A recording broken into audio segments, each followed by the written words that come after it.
بھی ہے، ادب کا مقام بھی ہے کہ آپ کو پوری محبت، ادب اور پوری عقیدت کے ساتھ اس بیان کو سماعت فرمائیں گے۔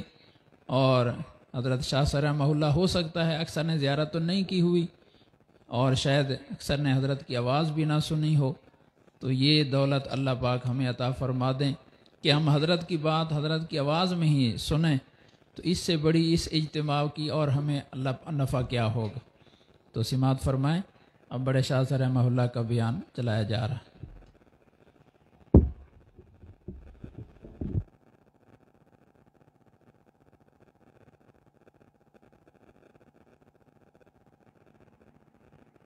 اللہ اللہ اللہ، جنہوں نے کو تلقین کیا، جب تلقین کر چکا تو کہنے کے ساتھ میرا دل تو دائیں طرف ہے، میں نے تو کوئی بات نہیں، آپ اسی طرف جہاں میں بتا رہا ہوں خیال کیجیے اور اپنے ذکر کیجیے۔ اس لیے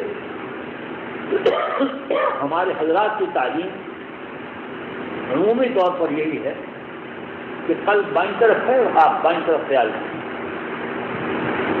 اگر آپ کا قلب دائیں طرف ہے، گوشت کا لوتھڑا دائیں طرف ہے، اس گوشت کے لوتھڑے سے سبق نہیں بدل جاتا، اس گوشت کے لوتھڑے کے دائیں طرف ہونے سے سبق نہیں بدل جاتا، سبق اسی بائیں مقام پر ہی رہے گا، اور وہ دل کی جو کیفیت جاری ہوگی وہ اس بائیں مقام پر ہی ہوگی۔ آپ کہیں گے دل کی کیفیت کیسے کہلاتی ہے؟ سنیے، یہ فقیر تو اتنا ان چیزوں کا اہل اتنا نہیں ہے، مثال دیتا ہوں۔ میرے آقا غریب النواز خواجہ محمد علی نواز رحمۃ اللہ علیہ نے جب اس فقیر کو ذکر کے طریقہ سکھلایا، سکھلانے کے بعد آپ نے اس فقیر کو تذکرۃ الاولیاء کی کتاب بھی عطا فرمائی، فرمایا اس کا مطالعہ کر کے رہا کرو۔ تو ذکر کے ساتھ کیونکہ ذکر کی لذت آتی تھی، صالحین کے حالات کا مطالعہ کرنے سے ذوق و شوق پیدا ہو جاتا ہے، صالحین کی حالات کا مطالعہ کرنے سے دل میں ذوق و شوق پیدا ہوتا ہے۔ وہ تو قرآن پاک میں فرماتے ہیں نا، نحن نقص علیک من انباء الرسل ما نثبت به فؤادک، ہم اے نبی آپ کو جو قصے بیان کرتے ہیں، یہ انبیاء سابقین کے جو قصے بیان کرتے ہیں، اس لیے کہ آپ کے قلب کو طاقت حاصل ہو، آپ کے قلب کو طاقت حاصل ہو۔ انبیاء سابقین کے جو قصے بیان ہو رہے ہیں اس لیے بیان ہو رہے ہیں۔ تو یہ جو صالحین کے حالات ہیں، جب صوفی ان حالات کو پڑھتا ہے، ایک دن نہیں پڑھا جاتا، اس تذکرۃ الاولیاء کتاب کے اندر دیباچے میں لکھا ہوا ہے، حضرت شاہ فرید الدین عطار رحمۃ اللہ علیہ لکھتے ہیں، جنہوں نے کتاب لکھی ہے، فرماتے ہیں کہ میں عطر فروشی کیا کروں، میں عطاری کی دکان کی، میری نازک چیزیں، خوبصورت چیزیں میری دکان میں ہوا کرتی تھی، میں راحت کی زندگی گزار رہا تھا۔ ایک بار اتفاق سے مجھے دیر ہو گئی نماز کو، فجر کی، میں نماز کے لیے مسجد میں جب گیا تو نماز ہو چکی تھی، اور وہاں پر ایک شخص بیٹھا ہوا کچھ بزرگان کے حالات بیان کر رہا تھا، صالحین کے واقعات و حالات بیان ہو رہے تھے۔ فرماتے کہ میں ایک طرف جا کر میں نماز پڑھی اور نماز پڑھ کر آ کر وہاں بیٹھ گیا، یہ صالحین کے حالات ہو رہے ہیں، میں سن لیتا ہوں۔ میں نے سنا تو انہوں نے اس حالات میں کچھ صالحین کی کرامات بھی بیان کی، اور کرامات کے اندر بعض ایسے واقعات بھی تھے کہ ایک آدمی نے کھانا چھوڑا اور 40 سال تک بالکل کوئی چیز نہیں کھائی، بالکل قطعی غذا نہیں کھائی، اور اس قسم کے واقعات اسی طرح کی عجیب عجیب کرامات ان کی بیان ہو رہی تھی۔ تو میں نے اپنے دل میں سوچا، اور سوچ کر میں نے کہا عجیب بات ہے، ایک آدمی کھانا چھوڑ دے اور اتنے سال تک کھانا نہ کھائے، 1 سال تک بھی کھانا نہ کھائے تو تعجب کی بات ہے، یہ کیسے ممکن ہو سکتا ہے؟ یہ تو غیر ممکن چیز ہے، یہ سب حکایتیں جھوٹی ہیں۔ میں نے اپنے یہ سب سوچنے کے بعد میں نے اپنے ذرا کچھ اونچی آواز میں کہا یہ سب باتیں کہاں ہیں، یہ سب جھوٹی باتیں ہیں، کوئی بات کی حقیقت نہیں ہے، سب جھوٹی باتیں ہیں، کون سی کیسے ممکن ہو سکتا ہے ایسا؟ جب میں نے یہ اعتراض کیا تو مجھ سے پرلی طرف اس حلقے کے پرلے حصے پر ایک آدمی بیٹھا ہوا تھا جو میری بات کو سن بھی نہیں سکتا تھا اور گردن جھکائے ہوئے بیٹھا ہوا سن رہا تھا۔ اس نے سب اٹھا کر کہا کہ کیا تو ان بزرگوں کے حالات اور واقعات کی اور کرامات کو جھوٹا سمجھتا ہے؟ میری طرف مخاطب ہو کر کہا تو میں نے اس کے اوپر کھڑے ہوتے ہوئے کہا، وہاں سے اٹھتے ہوئے کہا کہ کہاں ہیں وہ لوگ جن کا ذکر ہوتا ہے؟ مجھے تو نظر نہیں آتے وہ لوگ، کہاں ہیں وہ لوگ؟ مجھے تو ایسے آدمی نظر نہیں آتے، مجھے تو کوئی ایسا آدمی نظر نہیں آیا۔ ان لوگوں نے کہا کون سا آدمی ہے جس کے بارے میں نہیں سنا؟ تو یہ کہہ کر میں وہاں سے نکل گیا۔ فرماتے میں آ کر میں نے آ کر اپنی دکان کھولی، اپنے کاروبار میں لگ گیا۔ تھوڑی دیر میں نے دیکھا کہ وہی آدمی جو مجھے تنبیہ کر رہا تھا وہاں پر مسجد میں بیٹھا ہوا، وہی آدمی میرے سامنے دکان سے گزرا، دائیں بائیں ایسے دیکھتا ہوا جاتا تھا اور گزرتا جا رہا، اور تھوڑا سا آگے جا کر پھر وہ واپس لوٹا اور آ کر میری دکان کے آگے کھڑا ہو گیا۔ میں سودا لے رہا تھا۔ جب میں سودا دینے سے فارغ ہوا تو میں نے اس سے پوچھا بھائی کیسے آئے ہو؟ کہا کہ وہ اپنا سینہ، دکان اونچی تھی، اس کا سینہ میری دکان کے پتھر سے لگتا تھا، جو پتھر میری دکان کے اندر دیوی کے اوپر لگا ہوا تھا اس کا سینہ میری دکان کے پتھر پر لگتا تھا۔ اس نے اپنے سینے کو میرے پتھر سے لگایا ہوا تھا اور مجھ سے کہنے لگا کہ کیا تو نے ابھی تک اس چیز سے توبہ نہیں کی جو تیرا عقیدہ تھا؟ کیا تو نے اس برے عقیدے سے اب تک توبہ نہیں کی؟ تو کہتے ہیں میں نے عرض کیا کہ میں نے کون سے غلط بات کہی؟ کہاں ہیں وہ لوگ جو اس قسم کے حالات اور واقعات سنائے جاتے ہیں؟ اس قسم کے حالات اور واقعات والے آدمی کہاں ہیں؟ ایسے حال کے آدمی کیا وہ یہاں بازار میں کہیں نظر آتے ہیں یا کئی لوگوں میں نظر آتے ہیں؟ تو وہ کہنے لگا کہ اس بازار میں ہی ہوتے ہیں، اس بازار میں بھی ہیں۔ جس نے کہا کہاں ہے؟ مجھے تو نظر نہیں آتی۔ تو کہتے ہیں اس نے کہا اگر وہ کہیں اس دکان سے، اس دکان کی چیزوں سے کہیں کہ سب نکل آؤ، باہر آ جاؤ، تو کہنے کہ وہ اگر وہ پتھر جو سامنے لگا ہوا اس کو اشارہ کریں تو وہ پتھر بھی باہر نکل آئے گا۔ اس کو اس اشارہ کرنے کے ساتھ وہ پتھر دیوار میں سے نکل کر باہر آ گیا، اور اس کے پیچھے جو میں نے امانت کی چیزیں رکھی ہوئی تھی، قیمتی چیزیں، سامان امانت کا رکھا ہوا تھا، چھپایا وہ دیوار کے اندر چھپا رکھا تھا پتھر لگا کر، وہ پتھر کے پیچھے سے وہ سامان بھی نکل آیا۔ میں جلدی سے دوڑا اس کو سنبھالنے کے لیے، تو اس نے کہا کہ اگر وہ حکم کریں کہ یہ دکان اپنی جگہ سے ہل جائے تو یہ دکان بھی ہل جائے گی۔ تو ان کا یہ کہنا تھا کہ دکان نے زلزلے کی طرح ایسے ہلنا شروع کیا اور سارا الماریوں میں جو سامان رکھا تھا، شیشیاں ویشیاں، یہ سب ٹوٹ کے ادھر سے ادھر گرنے لگی۔ تو میں گھبرا گیا کہ میرے سر پر گر جائے گی، اور یہ کہہ کر وہ کہنے لگے کہ وہ نکلے اور نکل کر کہا کہ اگر وہ کہیں کہ یا اللہ مجھے اٹھا لے تو وہ ایسا بھی ہو سکتا ہے۔ یہ کہہ کر وہ لیٹ گئے وہیں میری دکان کے سامنے، اور وہیں لیٹ کر کلمہ پڑھا اور اللہ سے پیارے ہو گئے۔ میں حیران ہو گیا کہ یا اللہ عجیب معاملہ ہے۔ کہتے ہیں میں حیران ہوا کہ عجیب معاملہ ہے۔ یہ واقعہ میری توبہ کا واقعہ ہوا۔ میں نے اسی وقت دکان بند کی، ان کی تجزیے تکلیف سے فارغ ہوئے، میں نے دکان بند کی اور بند کر کے میں اپنے گھر آیا۔ وہ دکان میرے چاچا کی تھی اور وہ چاچا نے مجھے دکان پر بٹھایا ہوا تھا، میں دکانداری کرتا تھا۔ میں نے وہ چابیاں چاچا کے حوالے کی اور کہا میں ذرا جا رہا ہوں، اگر اللہ کو منظور ہوا پھر انشاءاللہ واپس آؤں گا، باقی یہ فی الحال اپنی چابیاں رکھ لیجیے۔ کہ کہاں جاتے ہو؟ تو میرا سفر کا ارادہ ہے۔ میں نے کہا میرا سفر کا ارادہ ہے۔ یہ کہہ کر میں جس حال کے ساتھ تھا اسی حال کے ساتھ نکل کر کھڑا ہو گیا اور اللہ کے راستے میں نکل گیا۔ اور فرماتے ہیں آج تک میں لوٹ کر اس دکان پر نہیں گیا، آج تک لوٹ کر میں اس دکان کے اوپر نہیں گیا۔ یہ واقعہ انہوں نے اپنی توبہ پہ لکھا ہے حضرت فرید بن عطار رحمۃ اللہ علیہ نے دیباچے میں اس کتاب کو، اور فرماتے ہیں کہ یہ جو کتاب میں لکھ رہا ہوں صالحین کے حالات کی، یہ ان حالات کو میں لکھ رہا ہوں، وہ صالحین کے حالات نہیں ہیں، اولیاء کرام کے حالات ہیں۔ ان حالات کے لیے پڑھنے والے کو میری یہ نصیحت ہے کہ اس کے 8 ورق روزانہ پڑھا کرے۔ یعنی مقصد یہ کہ یہ نہیں کہ ایک دفعہ پڑھ لیا تو طے کر کے کتاب کو الماری کے اندر ٹکا دیا، بس معلوم ہو گیا اور کیا کمال ہے، پڑھ لیا ایک دفعہ نہیں۔ فرماتے ہیں کہ اس کو روزانہ 8 صفحے اس کو روزانہ باقاعدہ پڑھا کرے، اس کے بعد باقاعدگی کے ساتھ پڑھا کرے۔ غور کیا آپ نے؟ یعنی اس آگ کو پھونک ماری ہے، ذرا سا چولہا اٹھا ہے، پھونکے مارے جاؤ تاکہ آگ بھڑک اٹھے، پھونکے مارے جاؤ، دھوکے جاؤ تاکہ آگ بھڑک اٹھے۔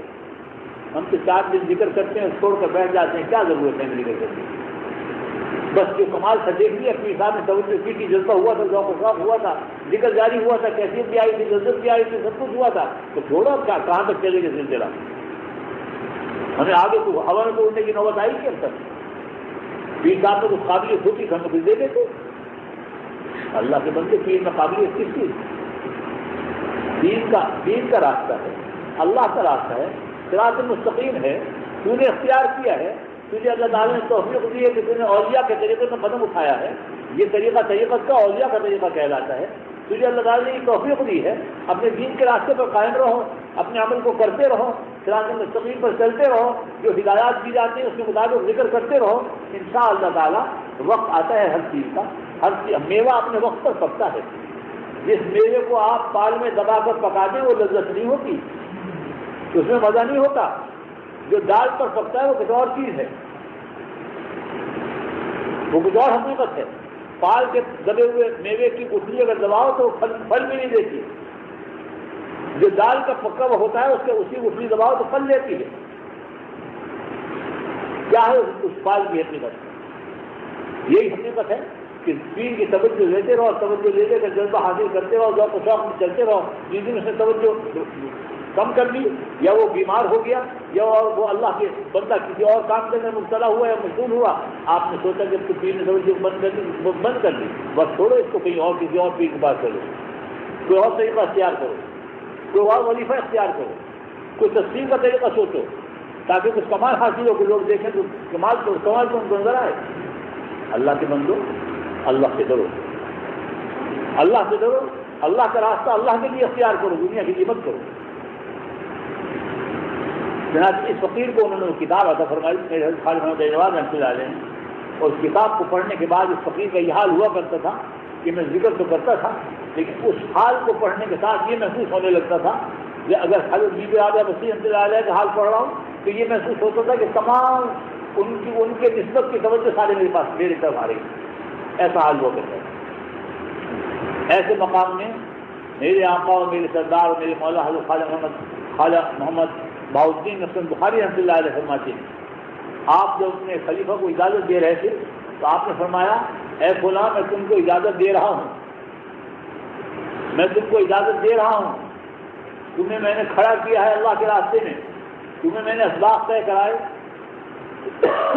سلوک طے کرایا، ذکر سکھلایا، تمام چیزیں طے کرائیں، یہ سب طے کرنے کے بعد اسی نسبت کو جو نسبت تمہیں مجھ سے پہنچی ہے، اگر تم کسی اور پیر کے پاس جا کر بیٹھو، دنیا میں بزرگ بہت ہیں، بہت اللہ والے ہیں، بہت اولیاء اللہ ہیں، اگر تم کسی اور پیر کے پاس جا کر بیٹھو اور اس پیر کے پاس بھی تم کو یہی نسبت محسوس ہو تو تم کیا خیال کرو گے کہ کہاں سے ہے یہ نسبت؟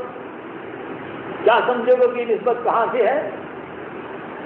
پھر خود ہی جواب دیا، فرمایا کہ یہ خیال مت کرنا کہ یہ نسبت ان کی طرف سے ہے، یہ خیال مت کرنا کہ یہ نسبت ان کی طرف سے ہے، بلکہ سمجھ لینا کہ یہ میرے پیر کی نسبت ہے جو مجھے یہاں مل رہی ہے۔ اب میں اس کی تشریح بھی بیان کروں، سنیے۔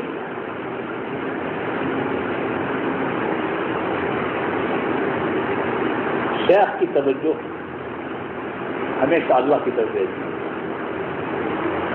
شیخ کا کام اپنے رب کو یاد کرنا ہے، مریدوں کو یاد کرنا نہیں۔ لوگ کہا کرتے ہیں کہ میری طرف توجہ کرتے رہنا، جب رخصت ہوتے ہیں تو کہتے ہیں میری طرف توجہ کرتے رہنا. ایک بار حضرت شاہ غلام علی دہلوی رحمۃ اللہ علیہ کہ شاید حضرت مرزا دانیہ شہید رحمۃ اللہ علیہ، مجھے یاد نہیں دونوں حضرات میں سے کون ہیں. حضرت مرزا دانیہ شہید رحمۃ اللہ علیہ کے پاس ایک مریض آیا اور ان کی صحبت میں کچھ وقت رہا، وہاں ٹھہرا. جب رخصت ہونے لگا تو عرض کرنے کہ حضرت میری طرف توجہ کا خیال کیا کیجیے، میری طرف توجہ کا خیال کیا کیجیے. حضرت مرزا صاحب رحمۃ اللہ علیہ بہت نازک مزاج تھی. فرمان دے کہ بھائی ہمیں کوڑے گھڑے کی ضرورت ہے، مٹی کے گھڑے کی ضرورت ہے، ہمیں ٹھنڈے پانی کے لیے ہمیں کوڑے گھڑے کی ضرورت ہے. وہ کوڑا گھڑا ہمیں دے جاؤ، جب ہم پانی پئیں گے تو تم یاد آ جاؤ گے. ہمارا کام تو اللہ کی طرف توجہ کرنا ہے، تمہارا یاد آنا اس گھڑے کے وسیلے سے تم یاد آ جاؤ گے. بس پیر کا خیال ایک دفعہ آ جائے، پیر کو ایک دفعہ خیال آ جائے کسی مریض کا، وہ بھی بہت کافی ہے. وہ خیال جو ہمیشہ اللہ کی طرف متوجہ رہنے کا عادی ہے، وہ خیال جو ہمیشہ اللہ کی طرف متوجہ رہنے کا عادی ہے، اگر ایک لمحے کے لیے کسی ایک طرف متوجہ ہو جائے تو وہاں بھی اس کا رنگ پیدا ہو جاتا ہے، حال آتا ہے، وہاں بھی اللہ تعالیٰ کا فضل نصیب ہوتا ہے. میاں ہم تو گردنیں مار مار کر ذکر کی زر میں لگا لگا کر توجہ دیتے ہیں، وہ حضرات اس کا توجہ نہیں دیتے. میں صاف کہتا ہوں ان حضرات سے ایک طریقہ نہیں تھا توجہ کا. حضرت خواجہ باقی اللہ رحمۃ اللہ علیہ نے جناب امام ربانی کی جلد دستانی رحمۃ اللہ علیہ کو اس طرح گردن ہلا ہلا کر توجہ نہیں دی تھی. یہ تو ہمیں سوچنا پڑتا ہے. ان قلوب میں جو قلوب قبول نہیں کر رہے ہیں، ان قلوب کو کھولنے کے لیے دھکے دینے پڑتے ہیں، ان قلوب کو اس کے اوپر زور لگانا پڑتا ہے. اس لیے کہ یہ زمانہ کفر کا ہے. ایک شخص جو زنا کرتا تھا، لواطت میں مبتلا تھا، عیبوں کے اندر مبتلا تھا، نشے کا عادی تھا، جھوٹ و غیبت کا عادی ہے، حسد کا عادی ہے، ہر قسم کی برائیوں کا عادی ہے. جو وہ پیر کے پاس آتا ہے اور آ کر توبہ کرتا ہے، بیعت کرتا ہے، ہم کہتے ہیں چلو غنیمت سے توبہ کے لیے ہاتھ بڑھایا ہے، لاؤ اس کو توبہ کراؤ، شاید اللہ تعالیٰ اس کے استقامت نصیب فرما دے اور اس کو دین کی توفیق ہو جائے. ہم تو یہ بہانہ غنیمت سمجھتے ہیں، لہٰذا اس کو بیعت کرتے ہیں. جب وہ بیعت کر لیتا ہے تو پھر اسی طرح توجہ کرتے ہیں. ہم جانتے ہیں کہ یہ تو کرنے والا نہیں ہے محنت کا، ہم جانتے ہیں کہ یہ محنت نہیں کرے گا، یہ تھوڑا سا تسبیح چلا لے یہ جو غنیمت ہے، یہ محنت نہیں کرے گا. ورنہ وہ لوگ تھے جو دن اور رات متوجہ اللہ ہوتے تھے، قلوب صاف ہوتے تھے، حلال کی روزیاں کھاتے تھے، حرام نہیں کھاتے تھے، ہر وقت فکر اور غم رکھتے تھے تقویٰ کا، ہر وقت تقویٰ کا شعار ان کے پیش نظر تھا. وہ ایسے حال کے ساتھ پیر کے پاس آتے تھے. جب آتے تھے تو ان کے لیے گردنیں مار مار کر توجہ دینے کی ضرورت نہیں تھی. وہ متوجہ ہوتے تھے اللہ کی طرف. پیر کی ایک توجہ ان کے لیے کافی ہو جاتی تھی. اللہ تعالیٰ کا فضل نصیب ہوتا ہے، مقامات کی بلندی نصیب ہوتی تھی. ہم تو اس نجاست کے گڑھے سے نکل کر آ کر بیٹھتے ہیں اور کہتے ہیں توجہ دیجیے جناب ہمارا کام بن جائے. کس کو دوں توجہ؟ جس کا بھانڈا پھوٹا ہوا ہو، جس کا بھانڈا نجاست میں لکھا ہوا ہے، ابھی دعا اور پاک بھی نہیں کیا، وہ کہتے ہیں توجہ دو تاکہ میں پاک ہو جاؤں. ٹھیک ہے بھائی، اس کا مطلب یہ کہ بھانڈے کی بھی درستی کرو، بھانڈا بھی بناؤ، اس مرید کا بھانڈا بھی بناؤ، پھر اس کے بعد کہیں اس کو توجہ کی صلاحیت ہوگی. سب کوشش کرتے ہیں کہ اس کو کچھ تھوڑا سا ذوق و شوق حاصل ہو جائے تو یہ شاید اللہ کے راستے پہ استقامت سے چل جائے. اس لیے توجہ دی جاتی ہے. توجہ اس لیے دی جاتی ہے اس گناہوں کی کثرت کے باوجود اللہ کے ذکر کی لذت بھی اسے آ جاتی ہے، ذوق و شوق بھی حاصل ہوتا ہے. گھر میں جاتا ہے تو گھر میں بیوی بچوں کے اندر بیٹھتا ہے تو وہاں بھی اسے اللہ یاد آتا ہے. اگر چند دن پیر کے پاس سے دور رہ جائے تو بھٹک جاتا ہے. اس لیے کہ کچا بھانڈا ہے، پکا بھانڈا نہیں. کچا بھانڈا ہے، باہر نکلا تو ٹوٹ جائے گا، ضائع ہو جائے گا. اور یہی حال ہوتا ہے مریض کا. یہاں سے توجہ لے کے جاتے ہیں، ذکر کی حالت بھی ہوتی ہے، کیفیت بھی ہوتی ہے، سب کچھ کرتے ہیں، باہر جاتے ہیں پھر خراب ہو جاتے ہیں. پھر آگے کہتے ہیں کہ آپ کی توجہ نہیں آتی تھی، خالی ہو گیا ہوں گی، کچھ صحیح نہیں تھی، خرابیاں ہو گئی. بھائی کیا کیا تھا تم نے؟ تو حرام کی روزی کھائی تھی؟ کسی میں تو حرام نہیں کماتا، میں تو مزدوری کرتا ہوں، حلال کی روزی کماتا ہوں۔ بھائی تو کسی اور کیا روٹی کھائی ہوگی؟ کسی کے یہاں تم نے چائے پی لی ہوگی حرام کی، کسی کی رشوت والے کی چائے پی لی ہوگی، کسی سود خار کا کھانا کھا لیا ہوگا، کسی اور ظالم چور کا کھانا کھا لیا ہوگا، کسی اور ذاتی شرابی کے یہاں بیٹھ گیا ہوگا، اس کے قلب کے اثرات تیرے اوپر آ گئے ہوں گے، ہو سکتا ہے کہ اس قسم کے اثرات ہوئے ہوں گے، اپنا حال بگاڑ کر آ جاتا ہے۔ ہم محنتیں کرتے رہتے ہیں، وہ ضائع کرتے رہتے ہیں، اور یہ کوئی نئی بات نہیں ہے۔ میں تو 30 سال سے یہ دیکھ رہا ہوں، 35 سال سے مجھے تو یہ نظر آ رہا ہے، یہی کچھ دیکھ کر چلا آیا۔ اللہ تعالیٰ ہمارے اوپر رحم فرمائے۔ تو میرے بھائی اچھی طرح یاد رکھو، جب ایک راستے کو اختیار کرو ادخلوا فی السلم کافہ، اسلام کے اندر پورے کامل ہو کر داخل ہو، کچے پکے کام مت کرو، دھیرے دھیرے داخل مت ہو، مستعد ہو کر چلو، ارادہ کر کے چلو اپنے راستے کے اوپر، اور قائم ہو کر عمل کرو۔ اگر عمل کے اندر کوتاہی کرو گے، خرابی کرو گے، تو میرا کوئی نقصان نہیں بھائی، میں تو کر چکا جو کچھ کرنا تھا۔ میں اپنے اللہ کے آگے کہنے والا بن گیا ہوں کہ یا اللہ میں نے تو یہ کچھ کیا ہے، یہ تیرے بندے ہیں، یا اللہ تو جان اور تیرا کام جانے، میں تو ان کے لیے دعا ہی کرتا ہوں کہ یا اللہ کے اوپر رحم کرو۔ قیامت کے دن ہمیں جواب دینا ہوگا۔ تو میں عرض کر رہا تھا کہ حضرت فرید الدین عطار رحمۃ اللہ فرماتے ہیں کہ طالبین کے حالات مستقل پڑھا کرو، ان کے پڑھنے سے طالب کو استقامت نصیب ہوتی ہے، ذوق و شوق حاصل ہوتا ہے، تعلیم ہے اس کے اندر طریقت، ان کے حالات میں تعلیم طریقت آتی ہے، ان کے کلمات جو ہیں تعلیم طریقت کے سمندر ہیں، ایک ایک لفظ ان کا سمندر ہے تعلیم طریقت کا، ہم اس بات کا فکر نہیں کرتے۔ وہ حضرت نے صحیح وہ کتاب عطا فرمائی، اس کتاب کے لینے کے بعد میں پڑھا کرتا تھا، اللہ کا ذکر میں لگا رہتا تھا، اور ان کا فضل نصیب ہوتا تھا۔ بس وہ وقت زیادہ اطمینان کے تھے۔ اب تو بھائی ہم ایسے دور میں گزر رہے ہیں کہ فقیر جنگل میں بیٹھا ہے، یہاں پر بھی اطمینان کے اندر ہلچل آ جاتی ہے، تزلزل آ جاتا ہے، یہاں بھی اطمینان میں تزلزل آ جاتا ہے، لیکن اللہ تعالیٰ کا فضل وہ اپنے فضل سے بٹھائے ہوئے ہے، فضل سے رکھے ہوئے ہیں۔ تو اللہ تعالیٰ ہمیں اور آپ کو سب کو استقامت عطا فرمائے۔ جب اللہ کا راستہ اختیار کیا ہے تو استقامت سے چلیے۔ تو میں کر رہا تھا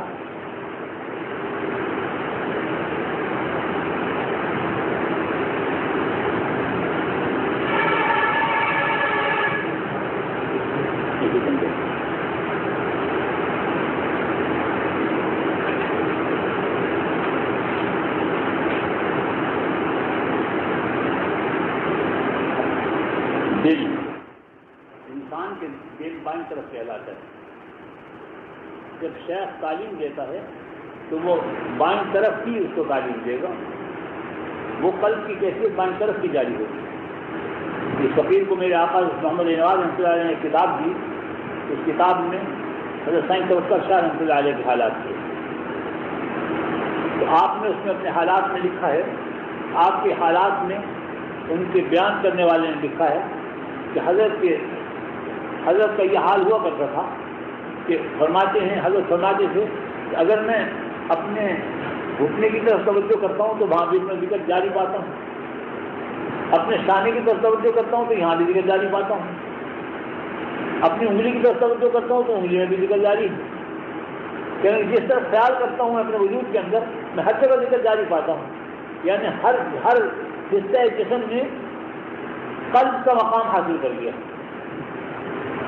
قلب کا وہ مقام ہے کہ اللہ کے ذکر میں مشغول رہتا ہے، حضور اللہ میں مشغول ہے، یعنی ان کا مقصد کہنے کے لیے ہے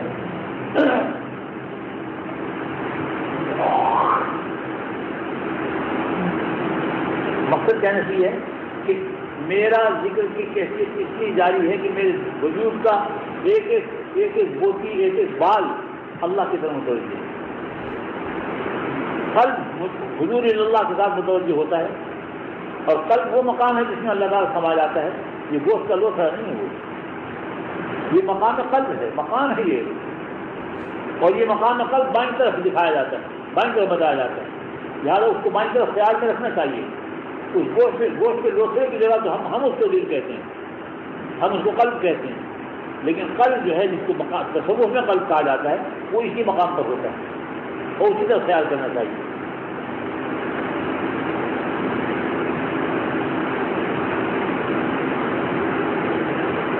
انسان کے جسم میں دل کا مقام بائیں پستان سے نیچے 2 انگشت کے فاصلے پر مائل بپہلو ہے.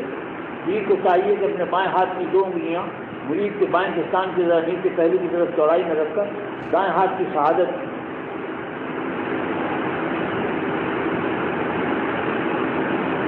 کی انگلی کا سرا ان انگلیوں کے ساتھ ملا ہوا رکھ کر یا صرف اندازے سے 2 انگشت کے فاصلے پر رکھ کر بتائے کہ یہ قلب یعنی دل کا منہ ہے. پیر اس جگہ پر انگشت شہادت کا دباؤ دے کر اس میں ذات اللہ 3 مرتبہ زبان سے کہے. میرے آقا حضرت خواجہ محمد عبدالغفور العباسی المدنی رحمۃ اللہ علیہ 3 دفعہ بھی 5 دفعہ بھی 7 دفعہ بھی بعض اوقات 11 دفعہ بھی کہا کرتے. اس لیے ہمارے قلوب نجس اور ناپاک ان قلوب میں پاکی کی ضرورت ہے. شیخ کی انگلی رکھنے کے ساتھ نسبت اندر داخل ہوتی ہے. جب پیر انگلی رکھتا ہے تو جس طرح سے ایک بیج زمین کے اندر ٹکایا جاتا ہے اور زمین میں ٹکا کر اس بیج کو کھاد دی جاتی ہے, پانی دیا جاتا ہے, اس کی پرورش کی جاتی ہے یہاں تک کہ وہ شجر بن جاتا ہے, درخت بن جاتا ہے, پودا بنتا ہے اور پودا بن کر درخت ہو جاتا ہے اور پھر اس میں پھل لگتے ہیں. شجر طیبۃ اصلھا ثابت وفرعھا فی السماء جیسے قرآن پاک میں فرماتی ہے.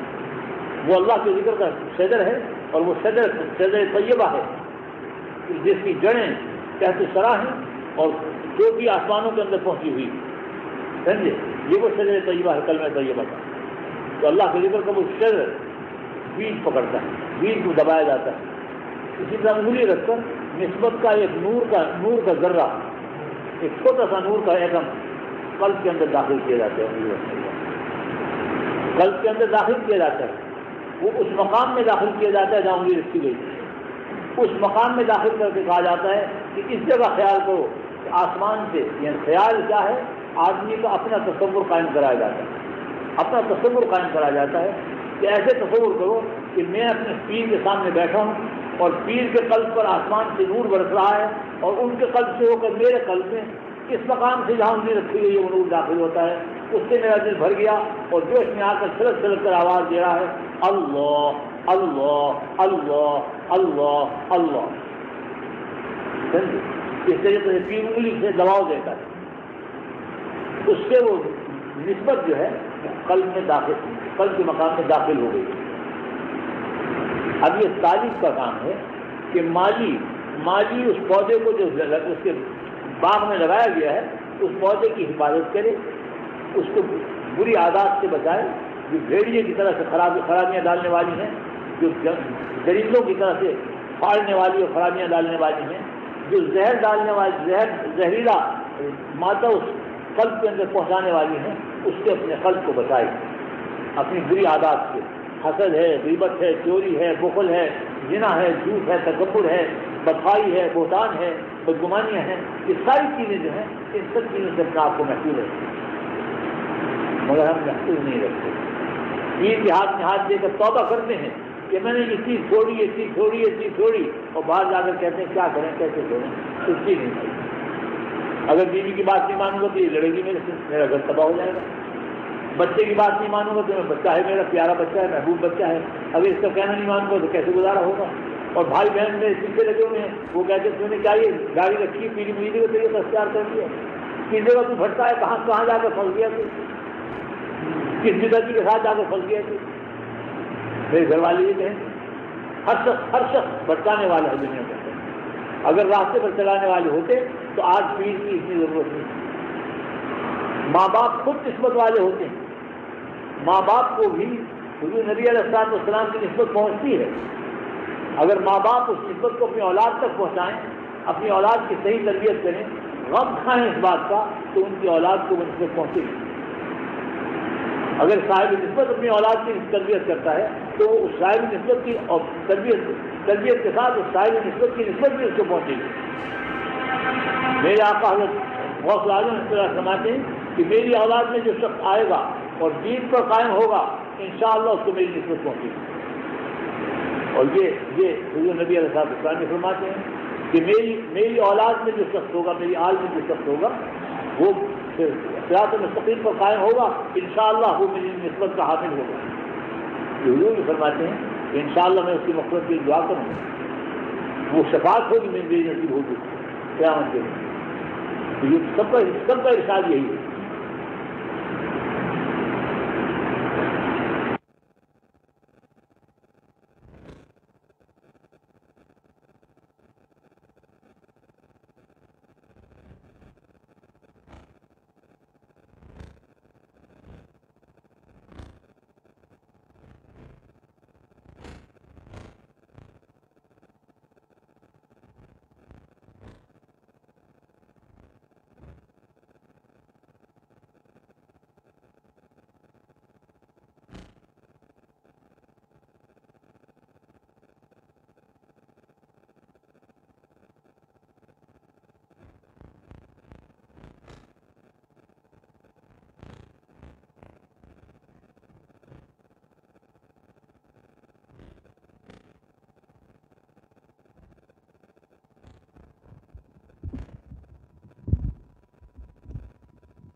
بسم اللہ الرحمن الرحیم۔ بعد الحمد والصلاۃ، یہ مسکین عرض گو ہے کہ اللہ سنت یہ جاری ہے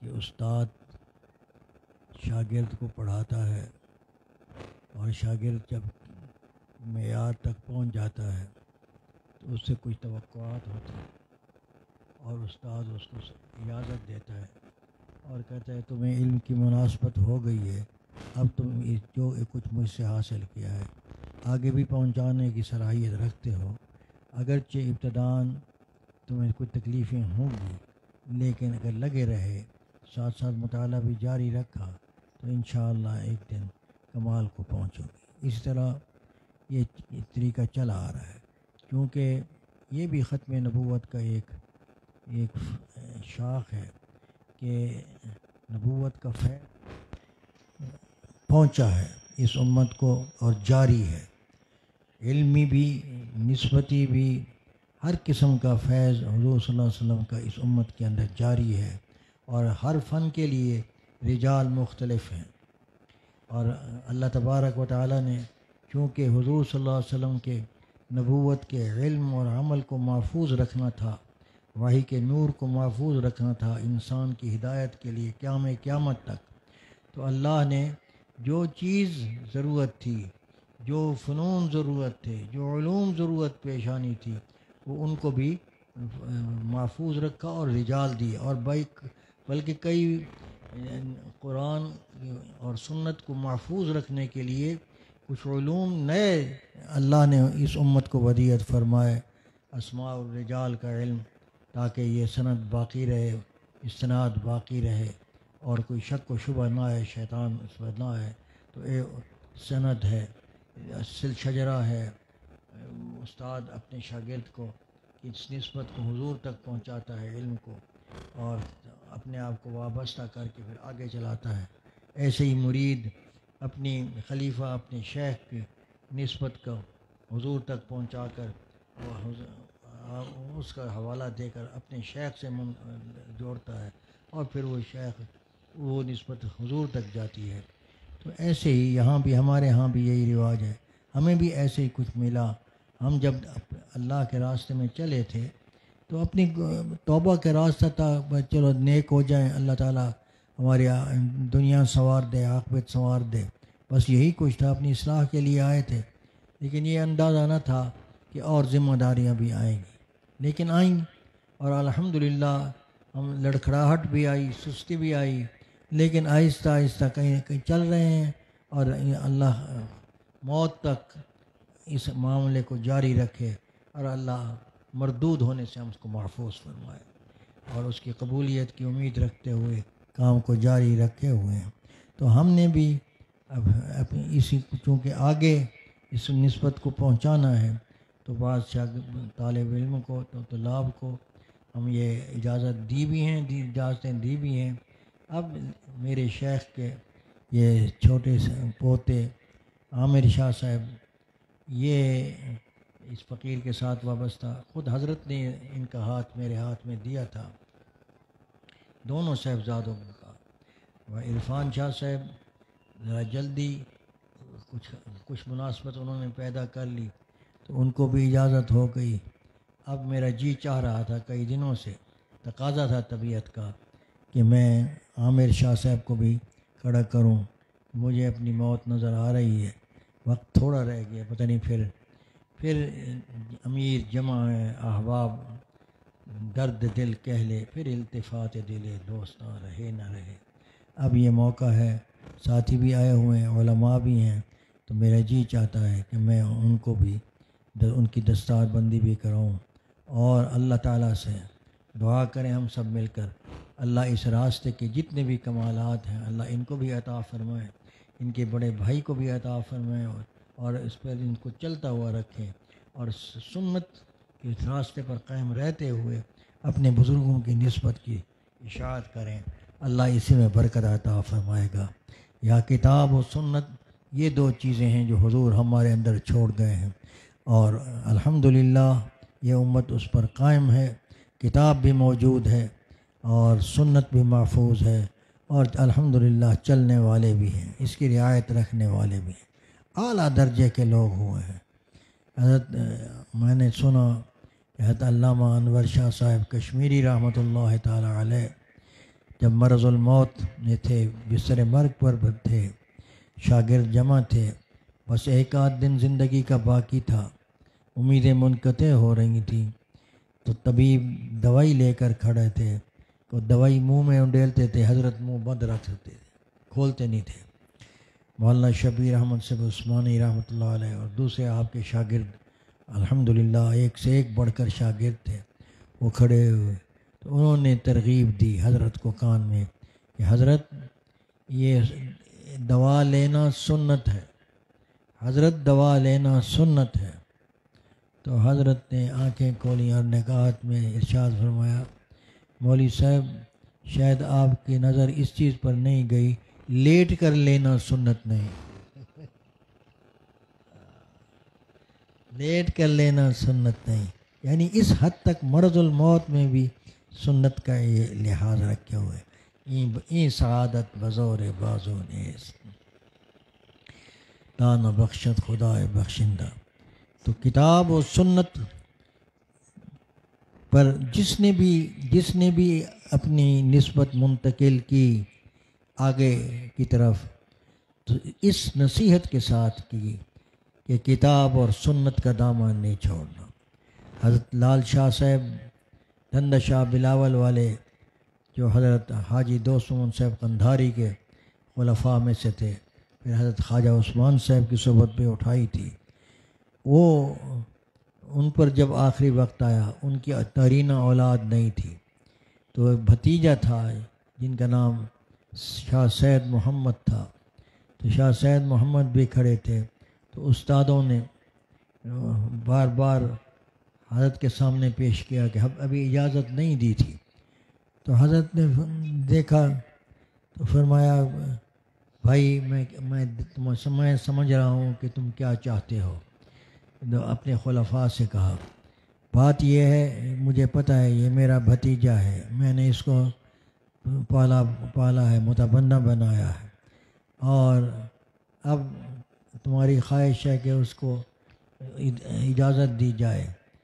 تو میرے شیخ موجود ہیں، حضرت خواجہ عثمان صاحب حیات تھے اس وقت، میرے شیخ موجود ہیں، تو شیخ کی زندگی میں تصرف کرنا مناسب نہیں سمجھتا، ہاں البتہ ایک نصیحت کرتا ہوں۔ شاہ سید محمد کو اپنے بیٹے کو کہا کہ میں نصیحت کرتا ہوں کہ دائیں ہاتھ میں رکھے قرآن اللہ کا کلام، بائیں ہاتھ میں نبی صلی اللہ علیہ وسلم کا فرمان اور طریقہ نقش بند کا، یہ چلے، دنیا اس کے آگے آئے گی، اس کے آگے جھکے گی اور فیض پھیلے گا۔ وگرنہ باپ بھی کاشتکاری کر کے زمین حل چلا کر گزارا کرتا تھا، یہ بھی کر لے گا، اللہ کا رزاق ہے، لیکن نسبت کے لیے یہ شرط ہے کہ کتاب و سنت کا التزام کرنا ہوگا۔ خیر، آپ کا وصال ہو گیا، آپ کے خلفاء اکٹھے ہوئے، حضرت خواجہ عثمان صاحب کے پاس موسیٰ شریف آئے، تو موسیٰ شریف میں حضرت خواجہ صاحب کو معلوم ہوا کہ حضرت شاہ سید محمد کو لے آئے ہیں، حضرت لال شاہ صاحب کے بھتیجے ہیں۔ تو آپ صبح کی نماز میں آئے، مسجد میں صبح کی نماز پڑھائی، امامہ ہاتھ میں تھا، محراب میں منبر پر بیٹھے اور ارشاد فرمایا کہ لوگ میرے پاس لے کے آئے ہیں لال شاہ صاحب کے صاحبزادے کو، مجھے معلوم ہے کہ انہوں نے سلوک مکمل نہیں کیا، میں وصیت کرتا ہوں، میں نصیحت کرتا ہوں صاحبزادے کو کہ اسباق پورے کریں۔ وہ کیسے کریں؟ 1 مہینہ ہر سبق کو دیں، اور اس طریقے سے 1 مہینہ کر کے جب پورے ہو جائیں تو پھر اس کا کام پہ تبلیغ شروع کریں، اور دستار میں ابھی بنوا دیتا ہوں۔ اور فرمایا جیسے اس کا آج تم میرے سامنے شاہ صاحب کا بھتیجا لائے ہو، اگر شاہ صاحب کے گھر کا کوئی کتا بھی لے کے آتے میں اس کو بھی تمہارا سردار بنا دوں۔ تو بھائی، ہم مسکین اپنے بزرگوں کے طریقے پر چلنے والے ہیں، ہمارے اندر اتنی لیاقت کہاں کہ ہم کامل بنا کر کامل اور مکمل بنیں۔ ہم تو خود بھی ناقص ہیں، لیکن بہرحال امانت ہمارے پاس ہے، ان حضرات ہی کی ہے دی ہوئی، ان کے والد، ان کا آباء و اجداد کی جو امانت ہے، تو اس امانت کو لینے کے لیے ہم ان کو ترغیب دیتے رہے، اور کچھ نہ کچھ رہنمائی بھی جو اللہ نے توفیق کی ہو گئی۔ اب مجھے محسوس ہوتا ہے کہ الحمدللہ یہ طریقے کو سنبھال لیں گے۔ حضرت عرفان شاہ صاحب میں بھی یہ سعادت اللہ نے رکھی ہے، اگر کام کریں تو وہ ہمت نہیں کر رہے، ان کی طبیعت میں شرم اور جھجک ہے، وہ کام نہیں کر رہے۔ اگر بہرحال نظم و نسق کے اعتبار سے دونوں ایک دوسرے کے ساتھ ہیں، تعاون کر رہے ہیں، یہ سارا انتظام، انصرام اور یہ کہ معمولات وغیرہ کی بھی پابندی کرتے ہیں۔ اور اس فقیر نے بھی ان کو بھی یہی کہا ہے کہ 40 دن ہر سبق پر گزاریں، اور جب اب مناسبت محسوس کر لیں، اور مناسبت یہی ہے کہ جو نیت ہے، نیت کے مطابق سبق کی کیفیت آپ کو اپنے اندر محسوس ہو کہ وہ اثرات آ رہے ہیں جو کتابوں میں لکھے ہیں، تو آپ ان کو دیکھ کر پھر اگلا سبق کر لیں، اس طریقے سے اپنا سلوک، کیونکہ یہ فقیر بھی بوڑھا بھی ہو گیا، سفر میں رہتا ہے، اور یہ بھی مشغول ہیں، روزانہ اس طرح مستقل صحبت کی ضرورت نہیں پیش مشکل ہوتی ہے، تو اجتماعات کے موقع پر اپنی کیفیات بتاتے رہتے ہیں۔ الحمدللہ ان کا رابطہ ہے، مشائخ کرام سے بھی ہے، حضرت قبلہ شاہ صاحب رحمۃ اللہ علیہ کی بھی توجہ ان پر ہے، تو یہ فقیر ان کو اجازت دینا چاہتا ہے، تو کھڑا کرنا چاہتا ہے۔ آئیں، تشریف لے آئیں میرے سامنے۔ امید ہے کہ کتاب و سنت کو مد نظر رکھتے ہوئے کتاب و سنت پر نظر رکھیں، خلاف سنت جو بات معلوم ہو جائے یا کوئی نشاندہی کرے عالم تو علماء سے تحقیق کر کے اس کے مطابق اپنے عمل کو درست کریں، بحث نہ کریں، بس اپنی سوچ کو تابع کر دیں اللہ اور اس کے رسول کے حکم اور ارشاد کے۔ اس نصیحت کو پلے باندھ کر آپ چلیں گے تو انشاءاللہ تھوڑا بھی بہت ہے، اور بہت بھی بہت تو ہے ہی، لیکن اگر اس نصیحت کو، سنت کے راستے کو اپنے حالات اور جذبات اور کشف و کرامات کے سپرد کر دیا گیا تو پھر اللہ تبارک و تعالی بھئی حافظ ہے، محفوظ فرما دے۔ یاد رکھیں، اس جیتی جاگتی دنیا میں اپنے آپ کو سنت غراء، شریعت غراء جو ہوش و حواس کے ساتھ، بخیمی ہوش و حواس کے ساتھ سمجھ پر اس پر عمل کرنا یہ 1000 درجے بہتر ہے کشف و کرامات کے تابع ہو کر اپنی زندگی گزارنا، کیونکہ اس میں بہت غلطیوں کا امکان ہوتا ہے، کشف کی تعبیر میں غلطی ہوتی ہے، اس طرح آپ اور اس میں نفس کی شمولیت ہو جاتی ہے، لیکن جو سنت ہے، سنت کا راستہ، اس میں نفس کو کوئی گنجائش نہیں، اور مقصود نفس کی شرارتوں سے بچنا ہے۔ اس راستے میں نفس امارہ شریعت کو قبول نہیں کرتا، اور ہم نے اس کو قبول کروانا ہے، اور اس کی اصلاح یہی ہے، گھوڑے کا قابو کرنا ہے تو اس کو لگام دینی پڑتی ہے، لگام ہاتھ میں، اور نفس کی لگام شریعت مطہرہ ہے، اس لگام کو پکڑ کر چلیں، پھر طاقت اللہ تبارک و تعالیٰ، پھر گھوڑے کی طاقت دیکھیں کہ کتنی چلتی ہے، کہ نفس گھوڑا ہے اور وہ شاہ سواری کے قابل بن جاتا ہے۔ اللہ تبارک و تعالیٰ توفیق دینے والا ہے۔ دعا بھی ہم کریں گے، اللہ تعالیٰ آپ کو میرے ساتھ دعا کر لیں۔ یا اللہ، الحمدللہ رب العالمین والصلاۃ والسلام علی اشرف الانبیاء۔ یا اللہ، میں اپنے ناقص علم اور سوچ کے مطابق اس کو مفید سمجھ رہا ہوں، الہی میری اگر غلطی بھی ہے تو اس کی اصلاح فرما دے، اور ان کے اندر یا اللہ وہ کیفیات منتقل فرما جو حضرات نسبت نقشبندیہ کی ہیں، اور ان سے کام لے، جتنے بھی جنتوں کو بھی اجازت ہوئی ہے اللہ سب کو شریعت مطہرہ کے راستے پر قائم رکھتے ہوئے کام کرنے کی توفیق عطا فرما، اور اپنے مقبول بندوں میں شامل فرما۔ قیامت کے دن ان کو بھی یا نسبت کے مبلغین میں شمار فرمانا، اور ہم سب کو بھی الہی ان کی ہماری نجات کا ذریعہ بنائے، ان کی تبلیغ میں ہمارا بھی حصہ رکھنا۔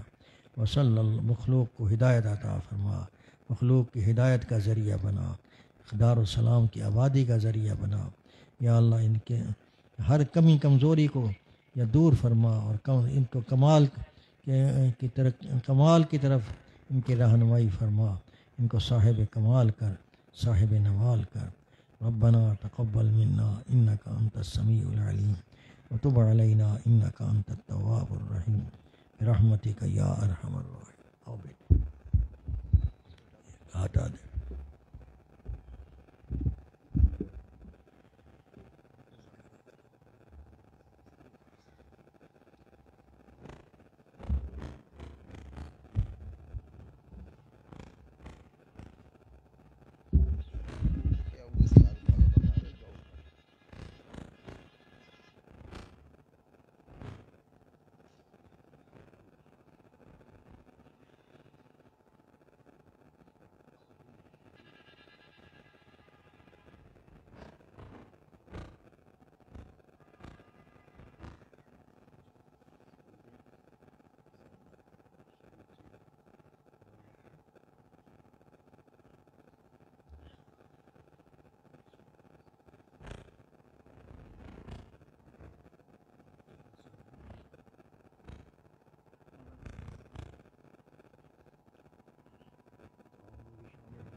امانت ملی تھی ہم نے دے دی، اللہ آگے برکت عطا فرمائے، بدعات سے محفوظ ہوں۔ یاد رکھو عقیدہ اہل سنت والجماعت کا عمل سنت کے مطابق اور نسبت حضرات نقشبندیہ مجددیہ کی، یہ روحانیت کا تاج ہے، اس لیے کہ حضور صلی اللہ علیہ وسلم خاتم المرسلین اور حضرت صدیق اکبر آپ کے جانشین، اور حضرت صدیق اکبر کی نسبت یقین کے مراحل طے کرواتی ہے، اور اس سے ہوتے ہوئے چلتے ہوئے حضرت خواجہ بہاؤالدین نقشبند بخاری رحمۃ اللہ علیہ اور مجدد الفسانی رحمۃ اللہ علیہ ہم ہم شیران جہاں بستہ سلسلہ اللہ تبارک و تعالی ان کو قبول فرمائے، اپنے دادا کی نسبت عطا فرمائے اور اپنے اکابر کے طریقے پر چلائے، اور الہی مخلوق کو نفع نصیب فرمایا اور مراقبہ اور توجہات میں تاثیر عطا فرمائے۔ صلی اللہ علیہ وسلم۔ چلیں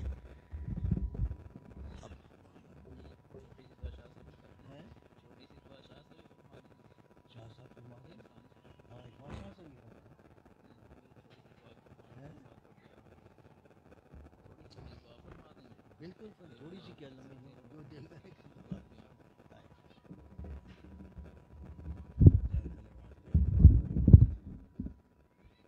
ہمارے یہاں ایک مہمان خطیب حضرت مولانا غلام جعفر صاحب الحمدللہ تشریف لائے ہوئے ہیں، لیکن اللہ نے یہ نعمت، یہ سعادت عطا فرمائی، اور یہ لمحہ ایسا ہے کہ 1000 سعادتوں پر بھاری ہے۔ تو عامر شاہ صاحب اس وقت جس کیفیت میں ہیں، تو ان کی دعا اس وقت انشاءاللہ مستجاب دعا ہوگی، تو یہ دعا فرما دیں۔ یہ جلسے کی اختتامی دعا نہیں ہے، وہ حضرت کے بیان کے بعد انشاءاللہ مراقبہ بھی ہوگا، بیعت بھی ہوگی، اس کے بعد پھر دعا بھی ہوگی۔ تو عامر شاہ صاحب دام برکاتہم کی اس مستجاب دعا میں ہم شامل ہوئے۔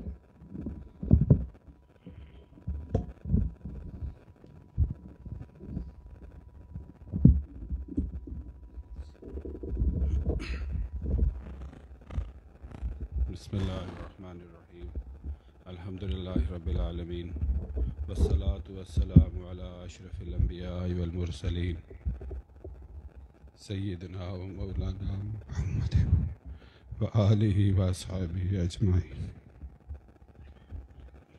یا اللہ، میں تیرا عاجز بندہ ہوں، یا اللہ تیرا گناہ گار بندہ ہوں، یا اللہ میں قطعاً اس امانت کا بوجھ اٹھانے کے لائق نہیں، یا اللہ مگر تو نے مجھ پر یہ عنایت فرمائی ہے۔ یا اللہ مجھے اس آزمائش میں کامیاب فرما۔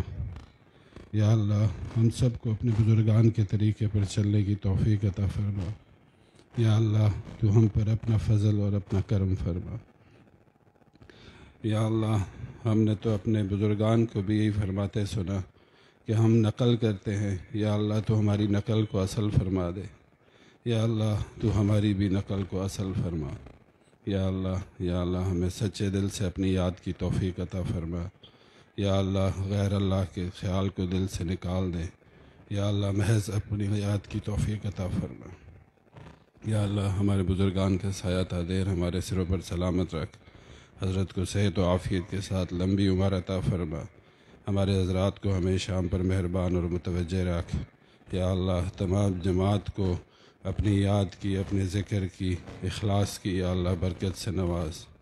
وصلی اللہ تعالی علی حبیب خیر خلقہ سیدنا محمد وآلہ واصحابہ اجمعین برحمتک یا ارحم الراحمین۔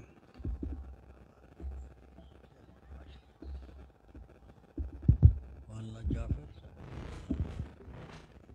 کرسی ہاں بھائی مجھے کو دے دو۔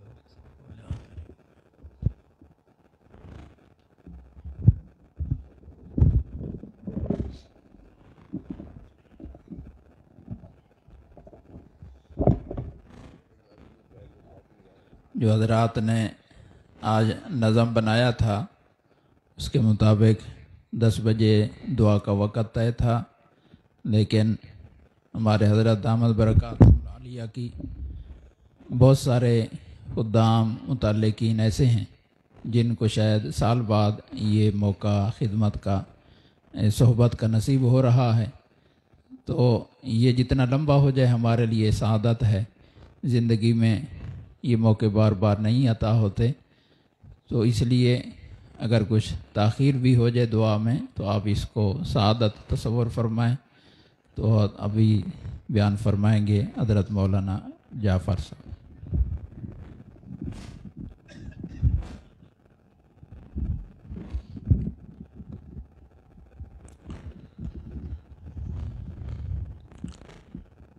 الحمد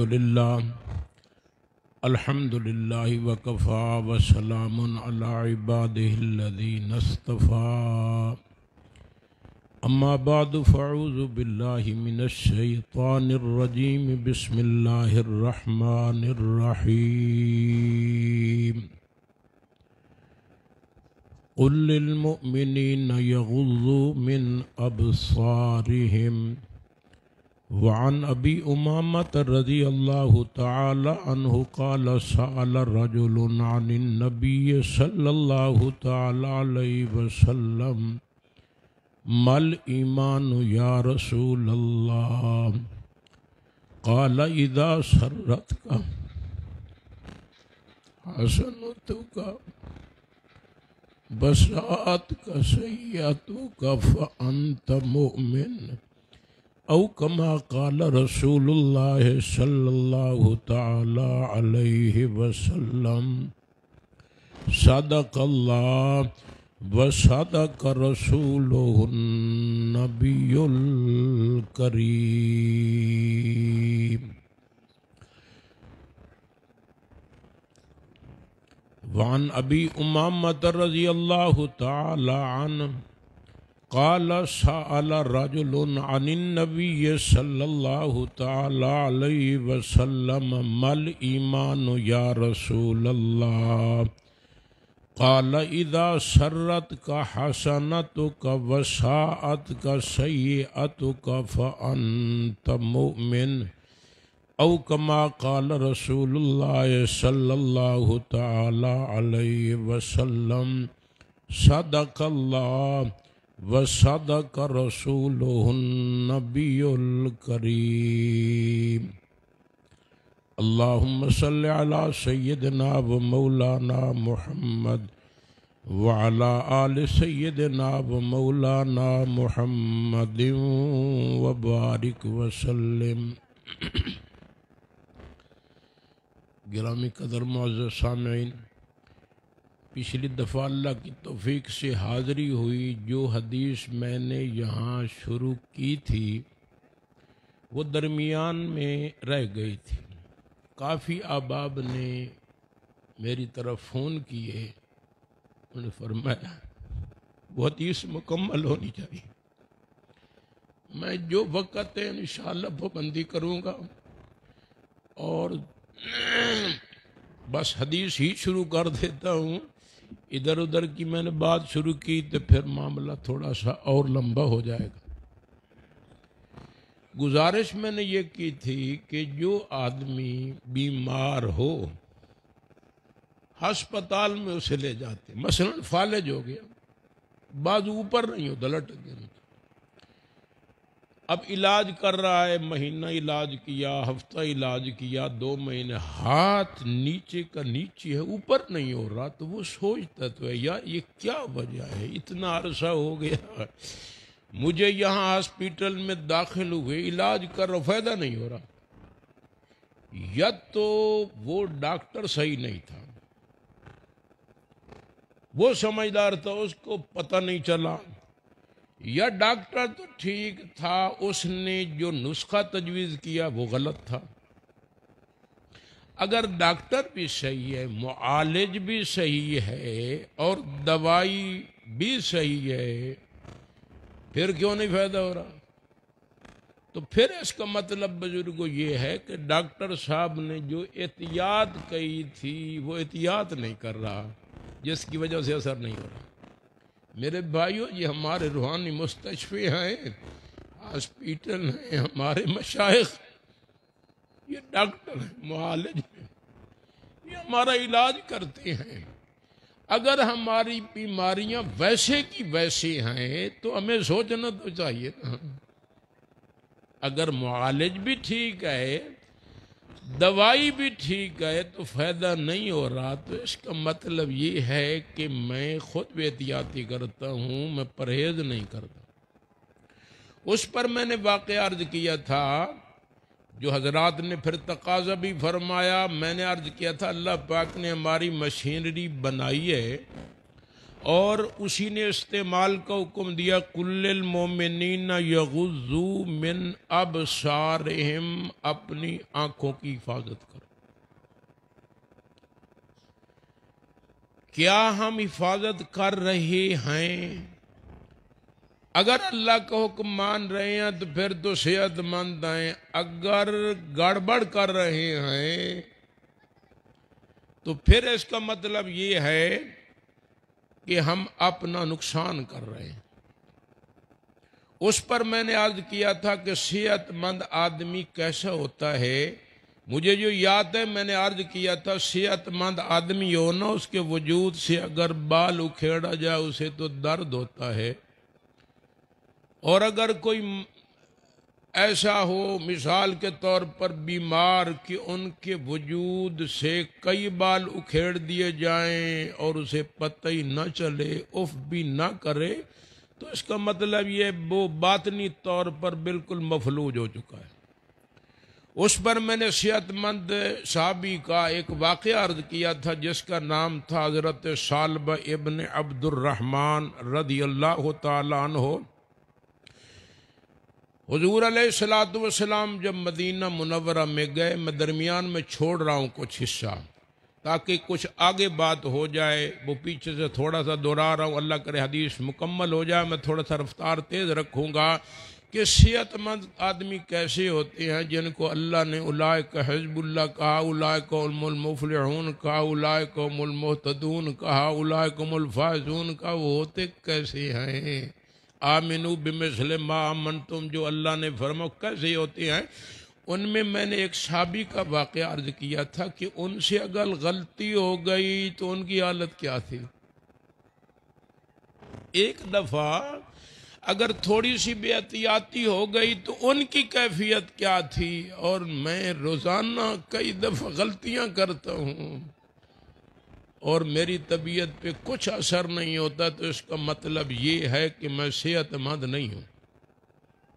حضور علیہ السلام نے صحابی کو یہی سمجھایا دین، آپ نے اسے کام بھیجا فی حاجت لہ، اس روایت کے راوی حضرت جابر ہیں رضی اللہ تعالیٰ عنہ۔ یہ حضرت ثعلبہ چلتے ہیں، فمر بباب الرجل من الانصار، حدیث مبارک طویل ہے، جو الفاظ کچھ یاد ہیں وہ عرض کر دوں گا، باقی اللہ معاف فرمائے کم و بیشی۔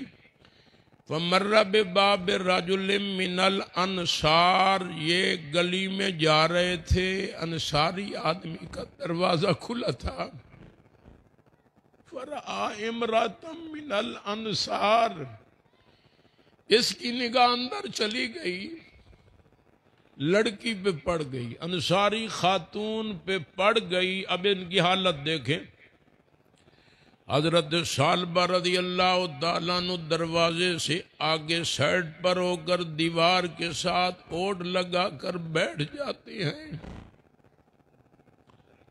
اور زار و قطار رونا شروع کر دیتے ہیں۔ کہتے ہیں ثعلبہ انا دشوار راواں تو جنا لنگ دا تہا چنگا، میں مر جاندہ تہا بہتر، میں نہ جمدا تہا چنگا۔ ثعلبہ تو نے اللہ کی نافرمانی کیوں کی؟ حضور علیہ السلام کے ارشاد پہ عمل کیوں نہیں کیا؟ خاف ان ینزل الوحی علی رسول اللہ، اب سوچنے لگے ثعلبہ اللہ تو جاننے والے ہیں، انہوں نے تو تیری اس حالت کو دیکھ لیا ہے، اگر اللہ نے آقا کو بتلا دیا، آقا نے تجھ سے پوچھ لیا تو کیا جواب دے گا؟ کہتی ہیں میں اپنا حال اپنے منہ سے خود کیسے سناؤں گا، محمد مصطفیٰ کے سامنے کیسے میں جاؤں گا؟ اب ان کی حالت دیکھیں، بھئی آقا کے سامنے میں کیسے جاؤں گی، ان کی کیا کیفیت تھی، اور میں دن میں کتنی دفعہ غلطیاں کرتا ہوں۔ میرے تو دل میں کبھی یہ خیال نہیں آیا کہ آقا جب پوچھیں گے تو میں کیا جواب دوں۔ تو اس کا مطلب یہ تھوڑا سا میرا رخ الٹا ہے، جس کو شیخ سعدی رحمت اللہ علیہ فرماتے ہیں ترسم نہ رسی بکعبہ اے عرابی، این راہ کہ تم میں روی بترکستان جو بدوی، تو کعبے نہیں پہنچے گا، کعبہ پاک مغرب کی طرف ہے، تیرا رخ مشرق کی طرف ہے، تو جتنا چلے گا کعبے سے اتنا دور ہو جائے گا۔ تو صحابہ کا راستہ یہ تھا، جنتیوں کا راستہ یہ تھا جو میں عرض کر رہا ہوں۔ ان سے اگر تھوڑی سی بے احتیاطی ہوتی تو ان کی کیا حالت ہوتی۔ اب حضرت ثعلبہ رضی اللہ تعالیٰ عنہ نے یہ فیصلہ کیا، خرج حاربا من المدینۃ الی الجبال، انہوں نے یہ فیصلہ کیا کہ جو رہنا تھا رہا ہوں میں مدینہ کے مکانوں میں، جو باقی دن گزاروں گا پہاڑوں کی چٹانوں میں۔ اس اللہ کے بندے نے شرم کی وجہ سے مدینہ پاک چھوڑ دیا، مسجد نبوی چھوڑ دی، پہاڑوں میں جا کر ڈیرا لگا لیا۔